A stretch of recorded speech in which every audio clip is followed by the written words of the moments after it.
According to the National Electrical Code, also known as NEC, a grounding electrode conductor, also known as GEC, is required to connect the service panel to a grounding electrode. The GEC provides a low impedance path for fault currents to return to the source and prevents dangerous voltages from accumulating on exposed conductive surfaces. In cases where multiple grounding electrodes are used, such as in the presence of both a driven ground rod and a buried water pipe, the GEC must connect to all of them. This ensures that all available grounding paths are utilized and provides redundancy in case of corrosion or failure of one electrode. The GEC should be installed as close as possible to the service entrance and should follow the same route as the service conductors. If the GEC is routed through a conduit, it must be isolated from the other conductors in the conduit to prevent electromagnetic interference.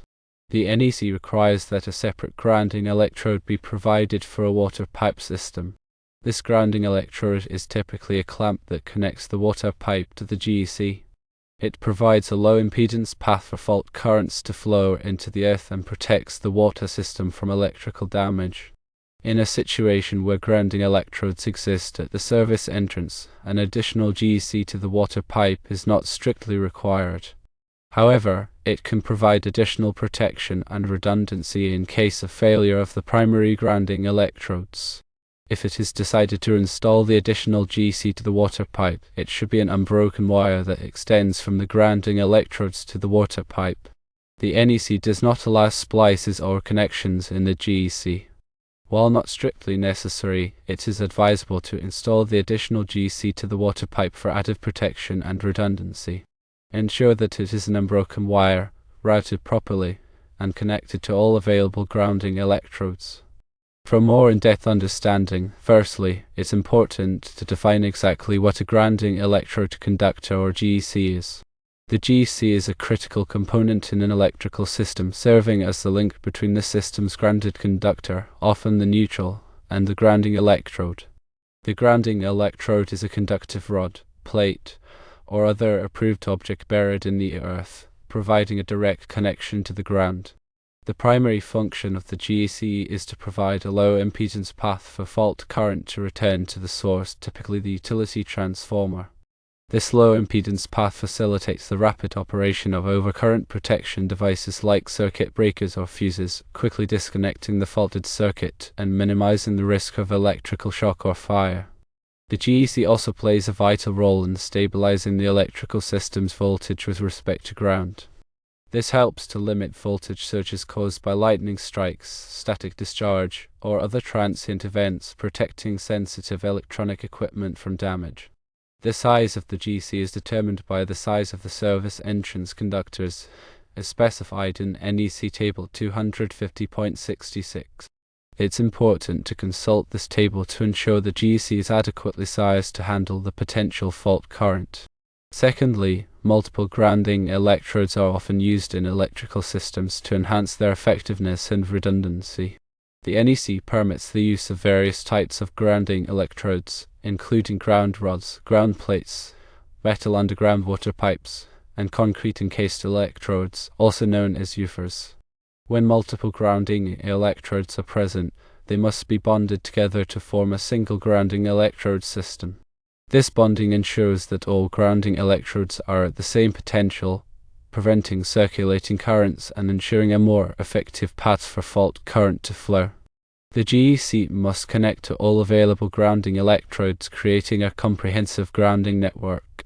This interconnected system provides multiple paths for fault current to return to the source, increasing the reliability of the grounding system. For example, if a building has both a ground rod and a metal underground water pipe, the GEC must connect to both. This provides redundancy, so if one electrode becomes compromised due to corrosion or damage, the other can still provide an effective grounding path. Thirdly, proper routing of the GEC is essential for its effective performance. The GEC should be installed as directly as possible, avoiding unnecessary bends or loops. Sharp bends increase impedance, hindering the flow of fault current. The NEC requires the GEC to be securely fastened to the surface on which it is carried.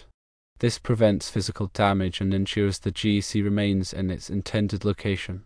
When the GEC is run in a metal conduit, it's important to bond both ends of the conduit to the GEC. This minimizes impedance and prevents the conduit from becoming energized during a fault. The length of the GEC is also a factor. While there's no specific length limitation, minimizing the length reduces impedance and improves the grounding system's response time. The NEC requires the GEC to be protected from physical damage. If the GEC is exposed to potential damage, it should be installed in a conduit or otherwise protected. Fourthly, the NEC has specific requirements for grounding metal water pipe systems. A metal underground water pipe is often used as a grounding electrode due to its extensive contact with the earth. However, the NEC requires a supplementary grounding electrode to be used in conjunction with the metal water pipe. This supplementary electrode can be a ground rod, ground plate, or other approved electrode. The purpose of the supplementary electrode is to provide redundancy in case the water pipe is disconnected or becomes non-conductive due to plastic pipe insertions. The connection to the metal water pipe must be made within 5 feet of the point where the water pipe enters the building. This minimizes the length of the grounding conductor and reduces impedance. The grounding connection should be made on the street side of a water meter or any insulating fittings. This ensures the entire length of the underground water pipe is utilized as a grounding electrode. Fifthly, it's important to consider a specific case where grounding electrodes exist at the service entrance. In this scenario, grounding electrodes are already present at the service entrance, such as a ground rod or concrete encased electrode. The question arises whether an additional GEC to the water pipe is necessary. The NEC doesn't explicitly require an additional GEC to the water pipe if grounding electrodes are already present. However, adding a GEC to the water pipe can provide significant benefits in terms of added protection and redundancy. In situations where the existing grounding electrodes may be compromised due to soil conditions or corrosion, the water pipe can serve as a backup grounding path. This is particularly important in areas with high soil resistivity or corrosive soils. The additional GEC to the water pipe can also help to reduce voltage gradients in the vicinity of the building, minimizing the risk of electrical shock. Sixthly, the continuity of the GEC is paramount to its proper function. The NEC is very clear on the requirement for an unbroken GEC. Splicing or making connections in the GEC is generally prohibited. This is because splices and connections introduce impedance, hindering the flow of fault current and potentially compromising the effectiveness of the grounding system. The GEC must be a continuous conductor from the service equipment to the grounding electrode without any interruptions or breaks. There are limited exceptions to this rule, such as when using reversible compression connectors or exotic welding to join GEC sections.